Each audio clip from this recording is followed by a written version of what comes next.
Welcome to Capitan West, my YouTube channel where I talk about my experiences in the military and the National Guard. As I have shared with you all, I'm currently doing an intensive Spanish language program here in Madrid, Spain. I am doing this to improve my Spanish so that as part of my work with the National Guard, we can better work with our partners. In my next video, I'll be talking specifically about what I mean when I say our partners, who are these people, and what are the partnerships that the National Guard has. In this video, however, I'm going to talk about myself because in the last video, I told you all about the SIELE exam, which is the standard Spanish language exam, and I told you how it went. I recorded that video immediately after I took it, and I promised you that I would give you my results. So today I will be going through my results, and I will talk about what things went well, what things I did well on, and what areas I need to improve on, and how I plan to do that. So let's jump right into it. If you may or may not remember, I took the exam as soon as I got here, and it took about 3 weeks to get the results. And I did the best in one area, which is not really a surprise to me or probably to anybody who knows me, which was speaking. So I got 223 points out of 250 points in the speaking area, which is C1 level in the European framework, the CEFR framework. If you're interested in learning about that and you want me to make a video on different language learning frameworks, such as CEFR, the European system, as well as ILR, the American government's system, let me know in the comments.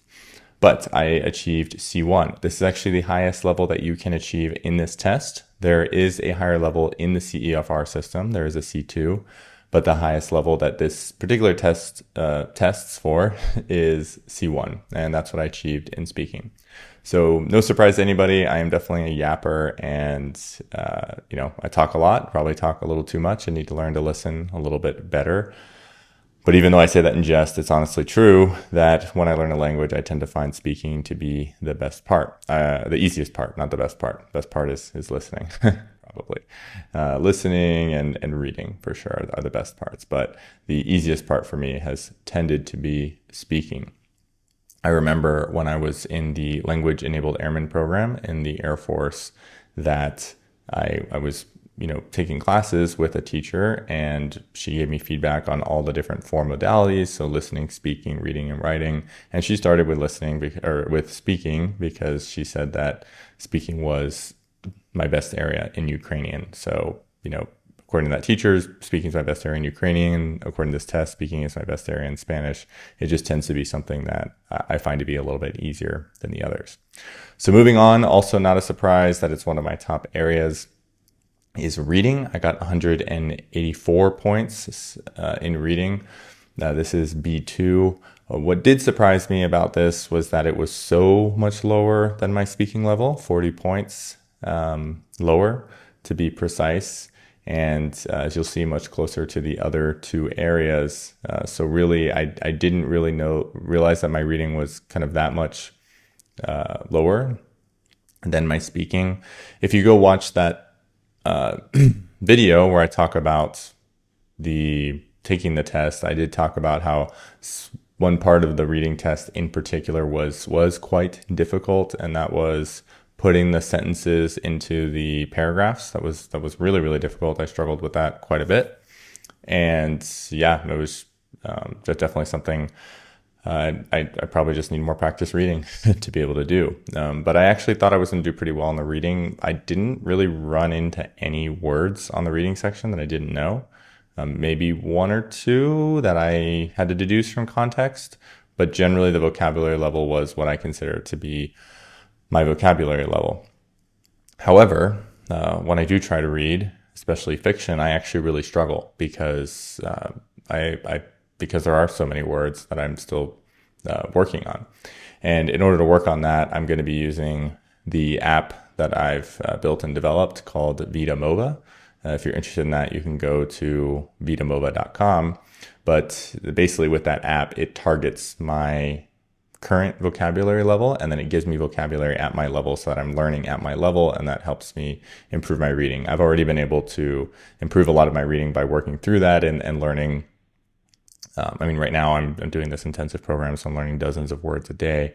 But normally, you can probably learn a few words a day and do that over time so that you can continuously grow your vocabulary and continue to consume more and more difficult literature and books to help improve your reading score. So that's what I'll be doing to improve my reading, as well as just reading more. I don't think any kind of vocabulary study or anything can be done by itself. You need to actually practice, and the way that I'm practicing is through reading, and I've been doing a ton of reading while I'm here, so I'm sure that the next time I take this test, I will improve in that area.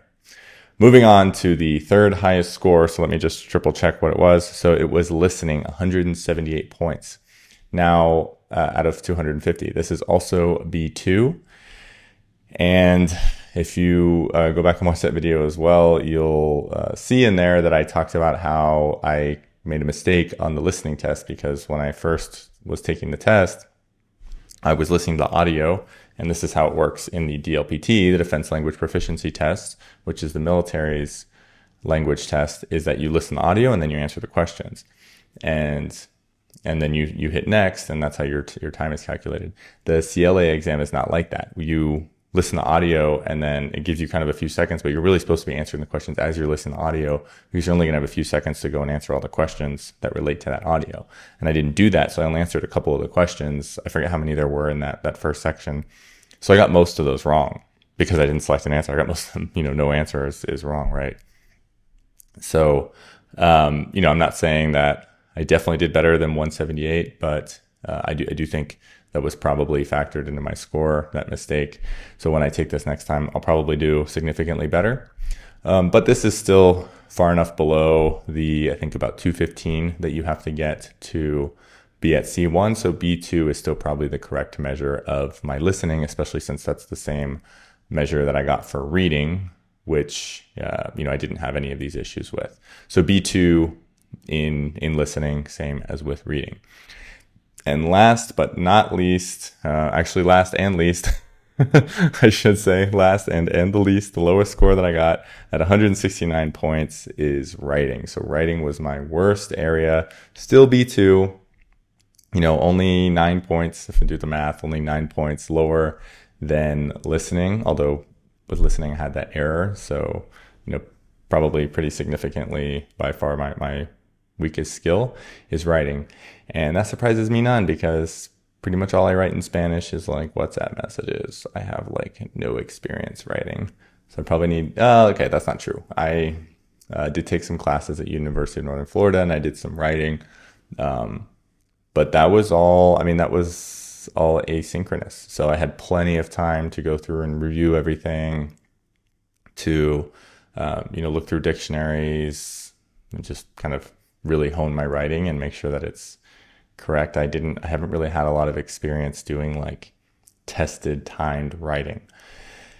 And so in order to get better at that, what I will be doing, and I didn't say what I was going to do to get better at listening, but in order to get better at writing, what I will be doing is it'll be also through the app VitaMova. There is a writing module. What I really like about the way that we built it is it's also targeted to your level. So everything within VitaMova, the whole point of VitaMova, it's based on this idea of the learning edge, right? So everything's targeted to your level. So it doesn't try to give you like, hey, here's how you do perfect writing. It's, hey, here's how you can make your writing just a little bit better. Just get to that next level of writing. And then once you get to that next level, it'll give you recommendations to get that next level. It'll also give you a few words that you could use to kind of make your writing a bit stronger. And that helps you grow your vocabulary as well, and your vocabulary to help you do the writing. So I'll be doing a lot of that, and it's timed. It's just great. It's just a great way to just practice, and I've just been doing it every day actually. And I'll be continuing to do it every day until I take this test again. And I believe that'll help me a ton in improving my writing. So that's what I'll be doing. I didn't say it wasn't due to improve listening. And honestly, I think it's just going to be, watching shows and talking to people. I think that's the main thing I can do for listening. I do one kind of weird thing to help me with listening, and this helped me a lot when I was learning Russian, and I learned it from a Russian teacher in college, which was, it's a really weird thing. I don't know. I don't think it's very popular, but if you check out a book called the Russian Learning Marathon, I'll put a video link from the author talks about this exercise. Basically, the exercise is speed reading. It's really weird. Like, how does speed reading help you listen more? That doesn't kind of make any sense, right? So what he says is that when another person is talking to us, that we're kind of very subtly mimicking their like their motions of their mouth. So we're kind of like, as you say a word, I'm kind of like mimicking the motions of your mouth, making the same words. And that's kind of how I'm processing what you're saying into my mind. That's what he said. I don't have any evidence that this is or isn't true. But basically his idea was that if you practice speed reading, that kind of forces you to be able to have that ability to kind of move everything quickly, and that helps you listen. Of course, it helps you speak as well, and that's the main benefit of this speed reading exercise. But he says it also helps you a lot listen. So I will be doing that as well. I'll be doing some of the speed reading, and basically the idea is you try to read the passage and you try to read it up to the speed of a native speaker. And then, which for Spanish is super fast. For Russian, it's only like 120 words per minute. For Spanish, it's like 180 or something like that. And then you try to read even faster than that. So you try to read some like, 20, 30% even faster than that. And it just kind of gets you to be able to like think and move that quickly in the language. So then when someone else is speaking, you can kind of keep up with them, sort of with your mind, but also with your apparently micro mouth movements that you make as the person speaking. I don't know if any of that's true, but I'll say that speed reading helped me a ton in learning Russian. It really helped me get to an advanced level pretty quickly in Russian. So it is an exercise that I really like to do. And that has nothing to do with the app. So if you don't like that, I kind of mentioned the app a few times, there's an exercise that has nothing to do with the app that you can do just, to improve listening and speaking. So there you have it. My total score is 754 points. And in order to get C1 across all levels, I need to get about 215 across each level. So that comes out to public math, 430, 860 or so total out of 1,000. So honestly, that's what I'm gonna be shooting for. I'll be shooting for that 860 or so. Try to get 215 plus across all four modalities, and really try to be a C1 across all four modalities. That'll be my goal. Originally, I had said I was going to do this like right after this experience here in Spain, but I'm now realizing that this is going to be a bit more of an effort than just kind of one immersion experience. I've really improved a lot here, and I think I've really just been helpful to have the practice. Has improved a lot of my fluency, especially in speaking and listening. But to be honest, I think to really improve my writing and reading, I'm going to need a lot more time, and really need to spend time at home reading every night, practice reading in Spanish and writing, which I'll be using the VitaMova app for. So there you have it. Those are my results. If you found this interesting, then let me know in the comments. If there's any other content you want to see on language learning, please let me know as well. In the future, as I mentioned, my next video, I'll be talking about the state partnership program, which is the program that the National Guard, various states and National Guard have with foreign countries. And this is one of the main reasons why I've been so focused on language learning the last few years with both Ukrainian and Spanish, so that I can actively participate in the state partnership program. The main reason is actually personal. I have family members who speak Spanish, so that's actually the number one reason.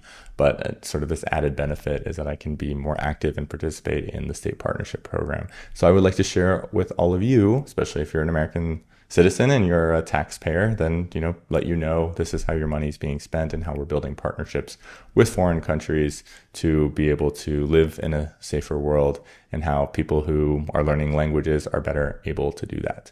So look out for that next video. Please let me know what you thought of this in the comments. If you have any advice on how I can improve, especially my listening. I don't think I have a lot of great ideas on how to improve listening other than just watching TV in Spanish. Let me know in the comments. Looking forward to your feedback and thoughts. Thanks.